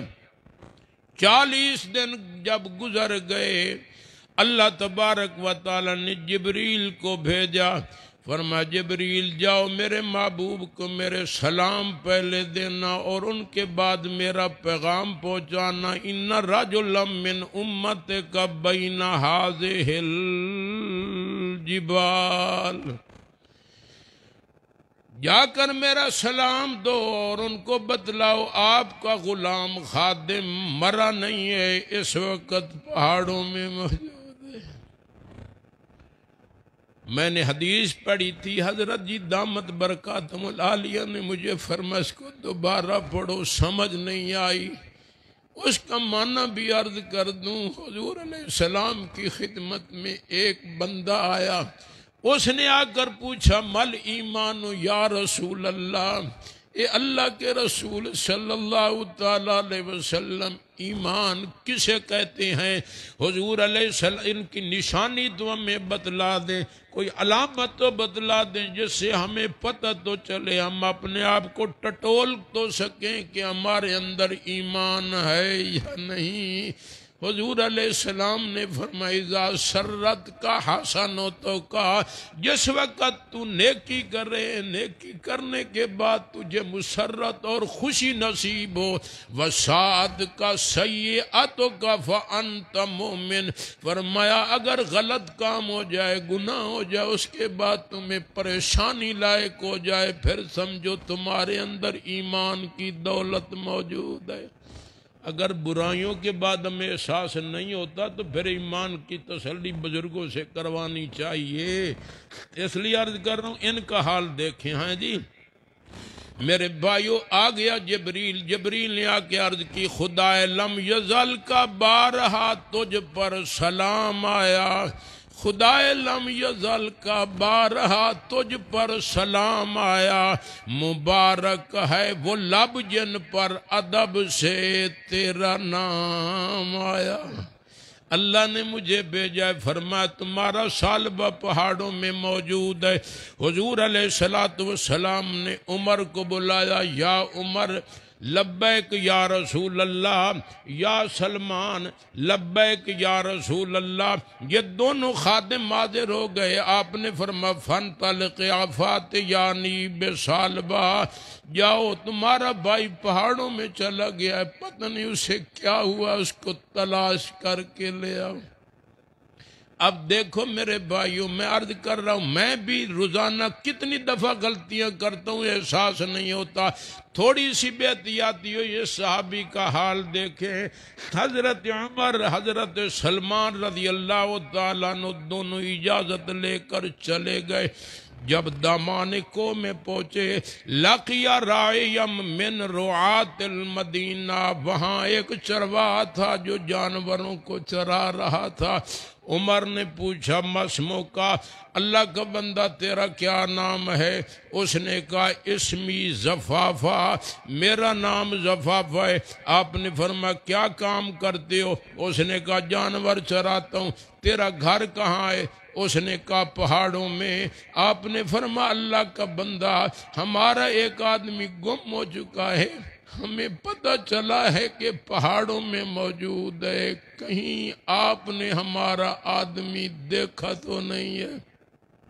میرے بھائیوں، میرے بزرگوں، میرے دوستوں، ہم بھی دیکھیں، میں نے عرض کیا ہم کس راستے پر جا رہے ہیں۔ جو کامل ایمان والے لوگ ہوتے ہیں ان کی تو یہ کیفیت ہوتی ہے۔ اس نے کہا عمر مجھے تو کوئی پتہ نہیں ہے، میں نے تمہارا آدمی نہیں دیکھا۔ قدرتی زفافہ نے پھر عمر سے پوچھا عمر تمہارے آدمی کو گم ہوئے کتنے دن ہو چکے ہیں؟ حضرت عمر نے جواب دیا 40 یوما، 40 دن ہو چکے ہیں۔ اس نے کہا عمر اگر یہ بات ہے تو پھر پریشان نہ ہوں، آپ کا آدمی مل جائے گا۔ آپ نے فرمایا تیری بات میں مجھے تضاد نظر آ رہا ہے، ادھر تو کہتا ہے میں نے دیکھا نہیں ہے، ادھر تو کہتا ہے کہ مل جائے گا، یہ بات میری عقل سے تو بالا تر ہے۔ اس نے جواب دیا عمر میں نے اس لیے کہا ہے کہ ہوتی ہے شب کو جب ساتھ، عمر ہم سب کے سونے کی، ہوتی ہے شب کو جب ساتھ، عمر ہم سب کے سونے کی، تو سنائی دیتی ہے ہم کو یہاں آواز رونے کی۔ 40 دن گزر گئے روتے روتے۔ میں غلطیاں کرتا ہوں بزرگوں اور مجھے احساس ہی نہیں ہوتا، آنسو نہیں گرتے۔ اس کا مطلب ہے میری لین اور ہے، میں کسی اور روڈ پر جا رہا ہوں۔ یہاں والوں کو تو بڑے جمپ لگتے ہیں۔ حضرت عمر نے کہا اللہ کا بندہ ہمارے آقا بڑے پریشان ہیں، آپ جانوروں کو کسی کے ذمے لگاؤ، ہم پہاڑی راستہ جانتے نہیں، آپ ہمارے ساتھ چلیں۔ وہ ساتھ چل پڑا۔ جب چلتے چلتے رات 12-1 کا تقریباً جب وقت ہوا، آدھی رات تھی، میرے مسلمان بھائیوں، بزرگوں، عزیزوں، دوستوں، پہاڑوں میں رونے کی آواز آ رہی تھی۔ کوئی بستر پہ ہوتا تھا اور کوئی مخمل پہ ہوتا تھا، مگر وہ سالبہ غاروں میں ساری رات روتا تھا۔ اب دیکھیں میرے بھائیوں، تھوڑی سی بیعتی کیا حال ہو رہا ہے۔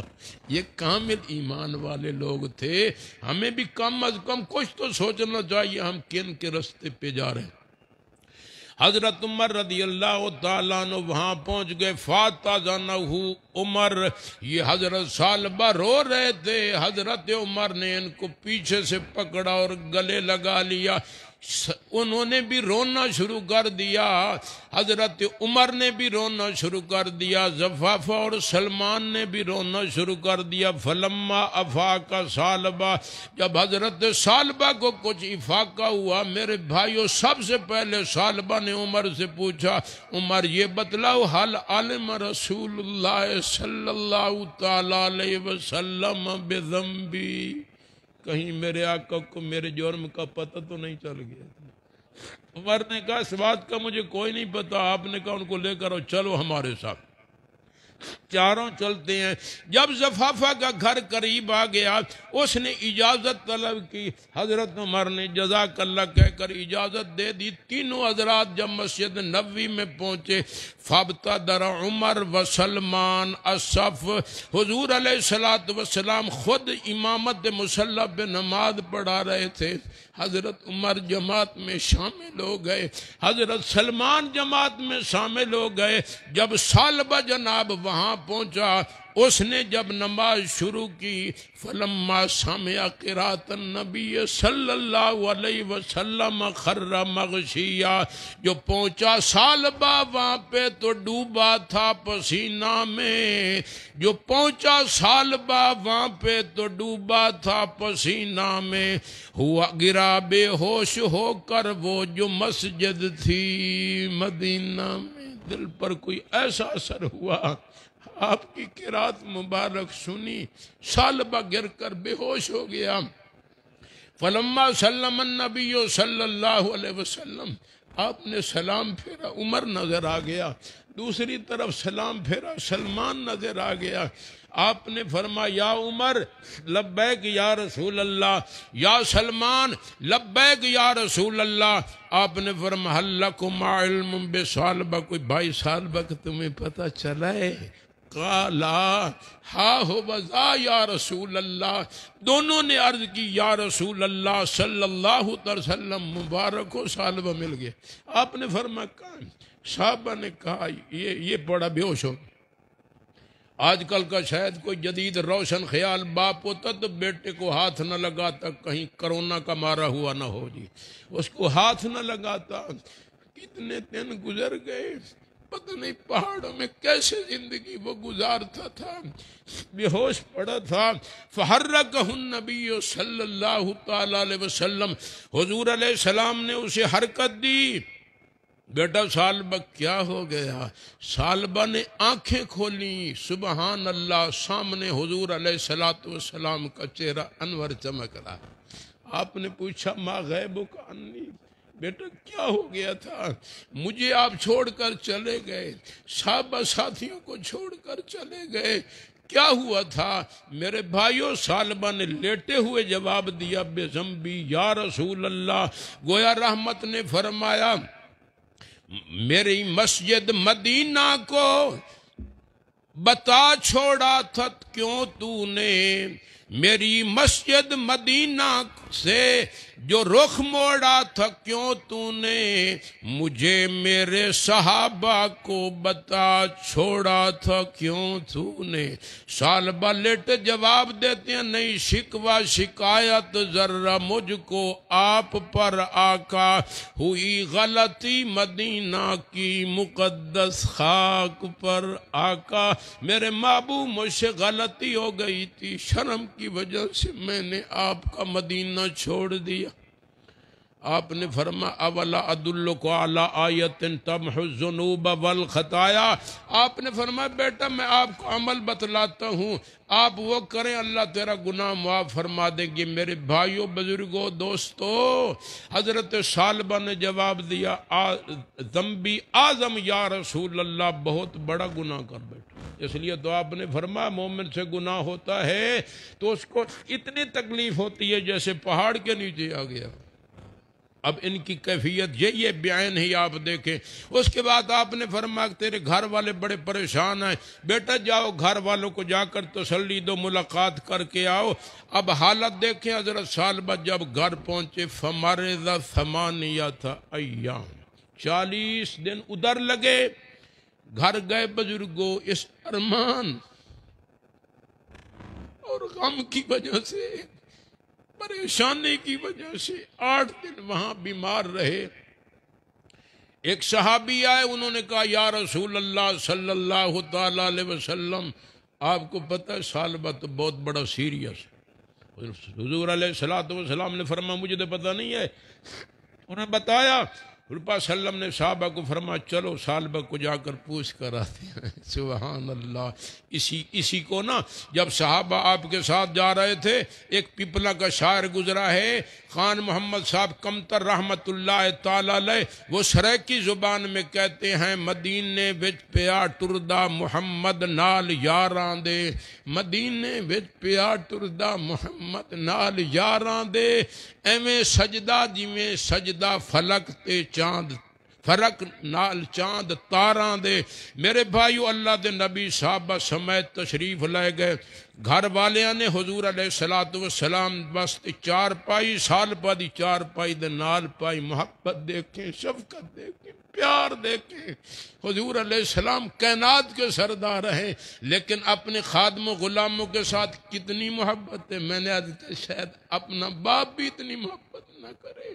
حضور علیہ السلام اس چارپائی پر نہیں بیٹھے جس چارپائی پہ حضرت ثعلبہ لیٹے ہوئے تھے، حضور علیہ السلام ان کے سر کی طرف بیٹھ گئے اور آپ نے نبوت والے ہاتھوں سے ثعلبہ کا سر اٹھا کر اپنی گود میں رکھ دیا۔ فَأَزَالَ رَأْسَهُ عَنْ حِجْرِ رَسُولِ اللَّهِ صلی اللہ علیہ وسلم۔ حضرت ثعلبہ تھوڑا تھوڑا زور لگا کر نا سر کو نیچے سے نکال دیا۔ میرے بھائیو، رحمت نے فرمایا محمد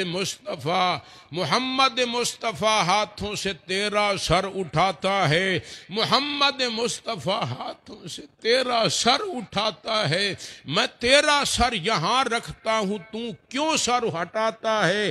ثعلبہ نے جواب دیا، ثعلبہ کہتا ہے مقدس جسم ہے تیرا، مطہر گود ہے تیری، مقدس جسم ہے تیرا، مطہر گود ہے تیری، میں بھی ناپاک اور ناپاک ہے یہ کھوپڑی میری۔ میرے بھائیو، اللہ کے نبی نے پھر سے ایسا رکھ دیا اور حضور علیہ السلام اس وقت رونے لگ گئے۔ صحابہ کہتے ہیں اللہ اکبر، عجب تھی شان ثعلبہ کی، عجب تھی شان ثعلبہ کی، فرشتے رشک کرتے تھے، عجب تھی شان ثعلبہ کی، فرشتے رشک کرتے تھے، محب محبوب دونوں کے آنسو چھم چھم برستے تھے۔ حضور علیہ السلام بھی رو رہے تھے، حضرت ثعلبہ بھی رو رہے تھے۔ میرے بھائیو، رحمت نے پوچھا ما تشتہی، اے میرے پیارے ثعلبہ، اگر کوئی تیری تمنا ہو، کوئی آرزو ہو، مجھے بتلاؤ، میں تیری خواہش کو پورا کروں گا۔ میرے بھائیو، بزرگوں، دوستو، حضرت ثعلبہ کا جواب سنے۔ حضرت ثعلبہ کہنے لگے بے ذنبی یا رسول اللہ، کہ میرے حق میں دعا کر دو، بہت ہوگا احسان تیرا، میرے حق میں دعا کر دو، بہت ہوگا احسان تیرا، یہی دل کی تمنا ہے، بخش دے وہ گناہ میرا۔ ایک دفعہ بے احتیاطی ہوئی، تارے غلط ٹچو، کیا حال ہوا؟ اور میں نے عرض کیا میں کیا کر رہا ہوں، دوسری سائڈ پر میں جاتا نہیں ہوں، عرض کر رہا ہوں تھوڑا سا فکر ہمیں کرنا چاہیے۔ بزرگوں، حضور علیہ السلام نے خدا کی بارگاہ میں آپ نے جب ہاتھ پھیلائے، خدا کی بارگاہ میں آپ نے جب ہاتھ پھیلائے تو جبریل امی عرشوں سے فرشوں پر اتر آئے۔ جبریل نے آ کے سلام عرض کیا، اللہ پاک نے فرمایا جبریل میرا سلام میرے محبوب کو جا کر کہہ دو اور ان کو بتلا دو، ان لقینی بقراب الارض خطیئتا لقیتہ بقرابہا مغفرہ۔ فرمایا تیرے امتی نے اے پیارے میری اتنی ہے منت کی، تیرے امتی نے اے پیارے میری اتنی ہے منت کی، میرے محبوب تو نے بھی ابے اس کی شفاعت کی، پہاڑوں کے برابر گر ہوتے اس کے جرائم بھی میں پھر بھی معاف کر دیتا، میری رحمت میں وسعت تھی۔ حضور علیہ السلام خوش ہو گئے۔ میرے بھائیو، آپ نے فرمایا ثعلبہ بیٹا مبارک ہو، مبارک ہو، تیری بخشش کا سرٹیفکیٹ اللہ نے پہنچا دیا ہے۔ میرے بھائیو، ثعلبہ کہنے لگے یا رسول اللہ صلی اللہ علیہ وسلم، اللہ نے میری بخشش کا میرا نام لے کر سرٹیفکیٹ دیا ہے؟ قال نعم، آپ نے فرمایا ہاں بالکل۔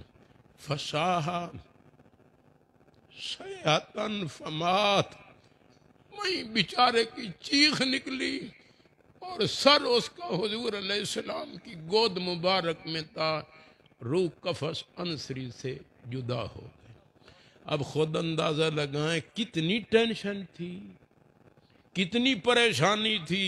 اذا ساعت کا سیئتک فانت مومن، یہ آپ نے ارشاد فرمایا۔ حضور علیہ السلام نے فرمایا بغسل کا انتظام کرو، غسل ہو گیا، کفن ہو گیا، جنازہ ہو گیا۔ میرے بھائیو، بزرگوں، دوستو، صحابہ کرام کہتے ہیں رأینا رسول اللہ صلی اللہ تعالی علیہ وسلم یمشی علی اطراف اناملہ، صحابہ کہتے ہیں ہم نے حضور علیہ السلام کو دیکھا آپ ایڑیاں مبارک اوپر کر کے صرف پنجہ نیچے لگاتے تھے، یوں چل رہے تھے۔ ہم نے پوچھا ما رأیناک قبل ھذا یا رسول اللہ الا ھذہ الحالہ، یا رسول اللہ صلی اللہ تعالی علیہ وسلم اس سے پہلے تو ہم نے آپ کو اس طرح چلتا ہوا کبھی نہیں دیکھا تھا، آج ہی آپ کی ہم نے عجیب حالت دیکھی ہے۔ میرے بھائیو، حضور علیہ السلام نے فرمایا لکثرت نزول الملائکہ، آپ نے فرمایا اللہ کے اتنے نورانی فرشتے یہاں آئے ہوئے تھے کہ مجھے پورا پاؤں رکھنے کی جگہ ہی نہیں مل رہی تھی۔ میں نے عرض کیا ہے تھوڑا سا میں سوچ لینا چاہیے، اگر شفا نہیں ہو رہی تو اس کا مطلب ہے بزرگوں کی کوئی قصور نہیں ہے، دوائی نسخہ بھی ٹھیک ہے، لیکن ہم احتیاط نہیں کرتے، احتیاط نہیں کریں گے تو فائدہ نہیں ہوگا۔ حضرت نے مجھے ارشاد فرمایا تھا آدھا گھنٹہ، بے شک میری گھڑی پر دیکھ سکتی ہیں، جب سے میں نے شروع کیا ہے اس وقت تک پورے الحمدللہ 30 منٹ ہیں، نہ 29 ہیں نہ 31 ہیں۔ مراد ما نصیحت بود کر دیم، حوالت با خدا کر دیم و رفتیم، گرچہ نالا نہ رساؤ نہ رہاؤ عام اثر، میں نے تو درگزر نہ کیا جو مجھ سے ہو سکا۔ خوش رہو دارالسلام والو، ہم مسافر الوداع، زندگی میں پھر ملیں گے گر کبھی موقع ملا۔ وآخر دعوانا ان الحمدللہ رب العالمین۔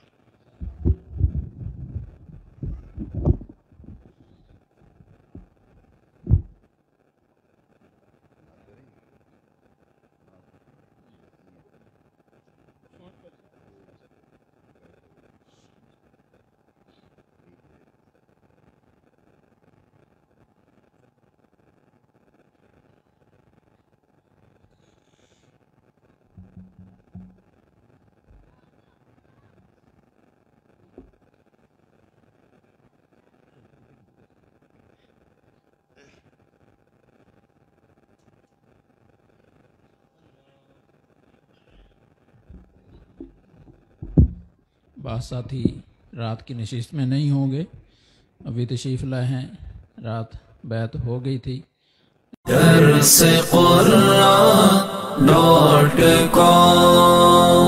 www.darsequran.com